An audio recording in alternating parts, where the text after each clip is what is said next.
What is up, YouTube? AlphonZeus Team Gradelock here with another episode of Team Gradelock Unlocks week. We're going to be going into the latest Card Fight Vanguard episode, Ride 168, as well as results from my local and any more news that we have from Team Gradelock to our subscribers. Now, of course, I apologize for putting this video up a day late. However, WrestleMania 30, that's why. A lot of feels and a lot of crazy stuff happened yesterday that I didn't have time to record an episode. So, at least I can put this one today, as well as the casual series, at least the first one for this week. So, Ride 168, spoiler alert, you haven't seen the episode yet, please pause and close the video, go watch that episode, and then come back right here so we can discuss about it. Of course, I always put a link in the description down below just to skip right to the results of my local. So, Ride 168, Naoki's Fist. We now leave off where Miwa finally remembers who Sendo Aichi is, and then we get to see the premiere of another familiar face, Kamui. And so, in this episode, we get to see Kamui go up against, not Kai, but actually Naoki. Naoki steps up to the plate since Kamui has no idea who this guy is, because of course this is way before when he met Aichi back in season 1. He thinks he's all hot stuff, that he's the best, and then when he hears that Kai, out of all people, decided to show up, he wants to challenge the best. And so when people are wondering who Sendo Aichi is, and then, out of all things, he insults Aichi, which is ironic. And he says that he must have been that weak because I don't remember him. And then Naoki gets all mad and he's saying, okay, you and me, card fight right now in that gym, which I hope that gym will be a reality within the next 10 to 15 years, hopefully. And so now we get to see the brawlers of Naokami with representing Naoki versus the Perfect Riser series representing Kamui, which is a nice throwback. I like that. And so we see the card fight happen, and another stuff happens. You get to see some of the old stuff from Battle Riser.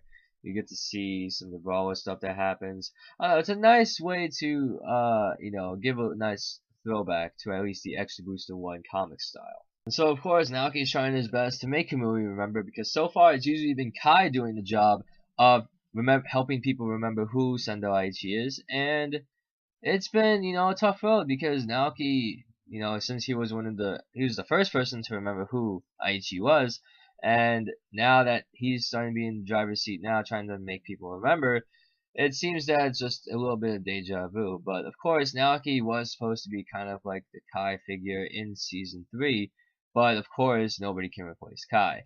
So, as Naoki was trying to make him remember, this battle was pretty passionate with words, because, a lot of this with mate and, stuff. It seems like it's like bromance to the next level, although some people would really go as far as to call it yaoi.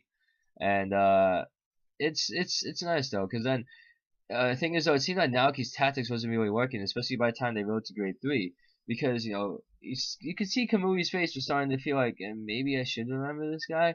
But then by the time it was Legion, then all of a sudden Kamui is starting to have the flashbacks where you don't see Aichi's face, but at least there was somebody there. And so when you see Perfect Riser come into play, that's pretty crazy, because you get to see that Riser crit happen, and then things get hype.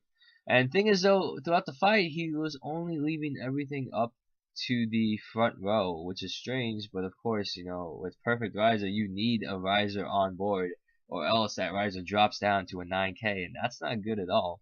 So the fact is, by the time Naoki Legioned, and this Legion is crazy, Big Bang, Knuckle Dragon, wow. This guy completely, he's outclassing he's literally outclassing Vermilion. I think this is the spiritual successor to Vermilion Kaiser. It's just that, wow, this guy's pretty damn good, because not only did he did the skill once, but he did it twice. Special counter blast 2, and then everybody attacks the front row. And of course, since you're talking about Perfect Riser here, one of the rare Vanguards that drops down to a 9k when there's no other unit on the field, in this case another Riser unit, it gets starting to be a little bit harsh and really bad. So I guess that this is going to be a nice change from Naokami. Now I get to see a reunited and a reused ability coming back in the form of Legion. And so I like that that's happened. And plus the nice Soul Blast for that extra power for the punch is a good touch as well, because I haven't seen a lot of soul blasting cards from Naokami in a while. So by the time Naoki did it again, Kamui finally remembers who Aichi is, and okay, starts to be sad, and then everybody's crying, everybody's alright, and hey, somebody that's not Kai actually managed to help somebody remember who Aichi was. And so by the end of the whole thing, it seemed that everybody was okay. We gotta see, because this is the 5 main people that remember who Aichi is now, and they're the only ones. Now, one of the things that came up to Kamui's mind was that does Emi remember who Aichi is? And he wants to jump the gun and get Emi to remember her brother. However, Naoki and Misaki, they bring up the fact that Sebastian Butler came in, and now he wants to get rid of anybody who remembers who Aichi is. And with Kamui, he was explained to that if Emi happened to remember, they might go after her, and so that wouldn't be possible, but I think they're just teasing about what can possibly happen in the future. And so I think this episode was alright. Now it's pretty much okay. The main team is formed, and then they're going to try and find out who Aichi is, and pretty much that's how the episode ends. Now, of course, it had some action-packed episode, a lot of strong wording, a lot of passionate wording about the mate thing going on here. But of course, it's just to really start building the momentum now. Now that you have a team of 5 helping out who Aichi is and helping people to remember, or at least finding any people who do remember who Aichi is, in the form of Kai, Naoki, Misaki, Miwa, and Kamui. So I'm really hoping this is going to happen, and of course, with Kamui's long history, that's pretty crazy, because especially when he joined Team Handsome, that was a little bit of an alternate storyline that Aichi actually never existed. So that's it for the episode. If you have any other things that you want to point out in the episode, feel free to comment down below to get a conversation started. And now let's get to the results of my local.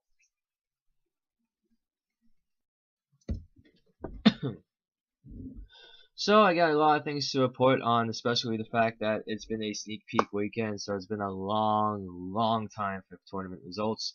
Of course, from the week before, I'm sorry I really didn't update anything. I know that Josh, Henry, and 2 other people topped from the week before. Now, of course, if I get anything wrong, feel free to just update me on the comments down below, and I'll make sure to refer to that. And so, with Friday's tag team tournaments, the top 2 teams turned out to be Alex and Henry and Miguel and Arturo.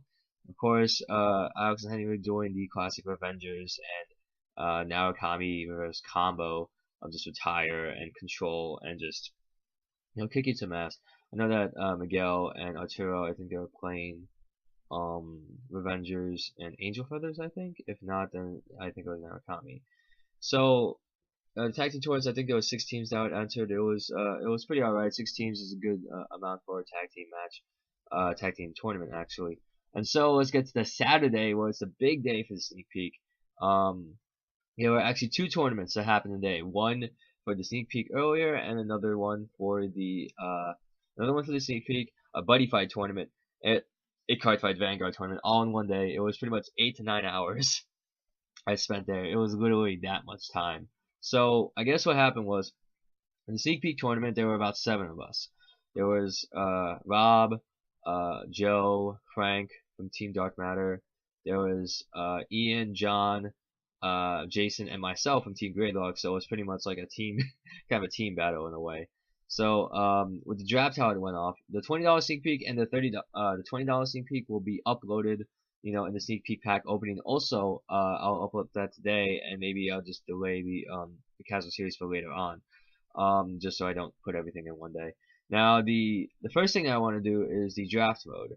I actually pulled a hexagonal Magus and a stellar Magus and a Balsister Colette. So that was 3 pulls. I'm really happy about that. That was probably the best sneak peek I've had in a while. And so first match I went up against happened to be Frank. Yeah, I faced off against Frank, and pretty much I managed to beat him because I had the advantage with the stack, and with the stack from Stellar Magus, so that was a good one. And I had the Circle Magus to just check the top as well, so that was a very good outing for that. Second match, I went up against Joe, and actually it was Ian. and with Ian, I managed to get the win because he ran out of deck, and then I just had the grade 2 set up so that he had to use a lot of his cards to guard with. Third match was against Joe, and pretty much it came down to triggers, and when he crit me, I literally had 3 heal triggers that got damage checked, and I think 2 of them went off, and that was crazy because I had 6 heals in my deck. 6 heals, 2 crits, 2 draws. That was silly, extremely, extremely silly. And then the final match, I went up against Rob, and I managed to beat him in game 3 because he had game 2 because he had Imperial Daughter, and he literally had to keep it on the field because he didn't want to lose his units with the Soul Charge. So I managed to beat him. I ended up going undefeated. So I kind of like that it was, you know, the OTT is like possibly the main clan, because when I got first place, I managed to win this lovely map in first place, and it's nice because now things have come full circle, and yes, I'm hugging it because I love OTT, because it was just like the last time where I managed to win this map as well, because I didn't win hexagonal in the raffle. So I literally had to say to myself, you're gonna do this again, you're gonna do this again, you're gonna do this again, and repeat. And I did. I managed to do it. I got the first place, I got the packs, and so my prize support packs will also be bundled together with a $20 sneak peek that I entered in from earlier on. And so, from the Buddy Fight tournament, I know there was at least 5 to 6 people that entered, and the top 2 happened to be Arturo at Magic World, went undefeated with it, knowing how to break that meta. And then we had Alex, who placed in second with Danger World. So that was pretty cool to see Buddy Fight tournament have a decent showing on Saturday. I really hope I can get the Buddy Fight a bit more, because with the premiere of Katana World, a lot of people are going up in arms about that. I still have my 2 flash decks. I'm not sure what to do with them. Maybe I'll just get the trial deck for Gargantuan Punisher and just call it a day. So with that in mind, then came the actual Vanguard tournament. We had about 14 people in there, and I used the D-Robos this time around. For the D-Robos, first game I went up against CK, and he was running the Revengers.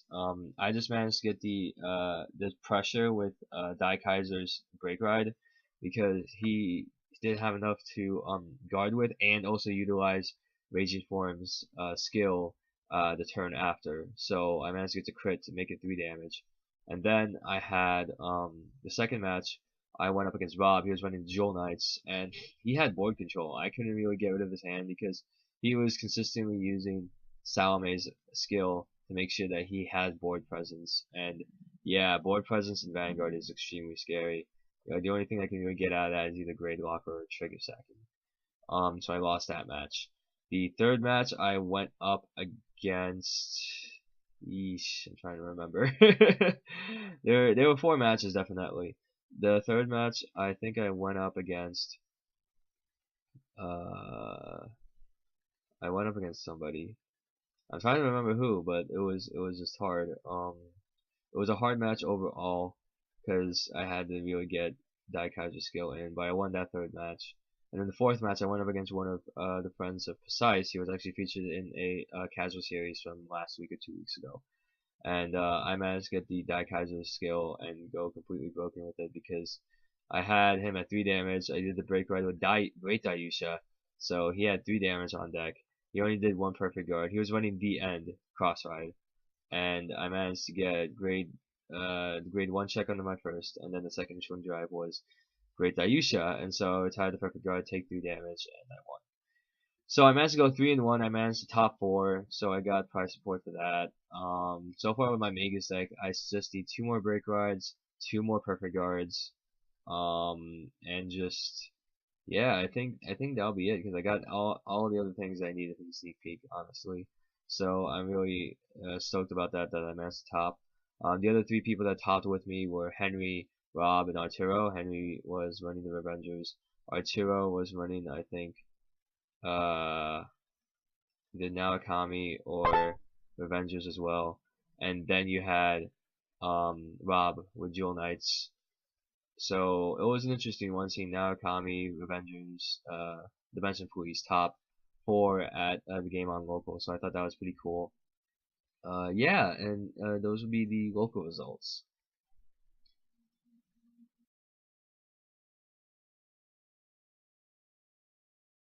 And in Vanguard news, everybody's blogging about the Finest Collection 2014. There are just so many cards in this set that's so good that I have to make a separate video just for that, and expect that video up later today. Because, dear God, there is so much going on. Every single clan is getting an ace unit, which is at least somewhat good for every single clan, and the meta is probably going to blow up like crazy. And we're going to see what's going to happen here. Wow. I'm going to explain a bit later, but everybody's been hyping it up. It's so good. And plus, with the team league that's been going around, oh man, everybody's going to be all up in arms. Because so far with the Magus extra booster done and said with, now I get to focus on the next sets, which would be set 13 and the 2 extra boosters for Kagero and for the Nova Grapplers. And they're going to be getting a heck of a lot of support for almost all of their archetypes, from the Immortal Ashura Kaiser to Blau Kruger to the Beast Deities, or any other Beast Deities they may have. And then you have Kagero in the form of Transcendence. So those are going to be great. I'm going to definitely talk about another video all about the confirmed cards for the Finest Collection 2014. Of course, this video is being a bit too long, but of course, I thank you all for watching the video. If you have any comments or any ideas or suggestions for any of the videos you want Team Gradelock to do, we are going to do another Team Gradelock Unlocks a week. This week, I'm going to try and see if we can get Ian this time to do a little quick interview with him as well. And then we're going to see what happens in terms on the tournaments on Fridays and Saturdays. Now, I'm not sure if I'm going to be making it, this Saturday, because I might have an event so I have to attend to. But of course, this has been Team Gradelock Unlocks week. I'm your host, AlphonZeus. Be sure to stay tuned for more video content coming up throughout this week, and I will see you all next time.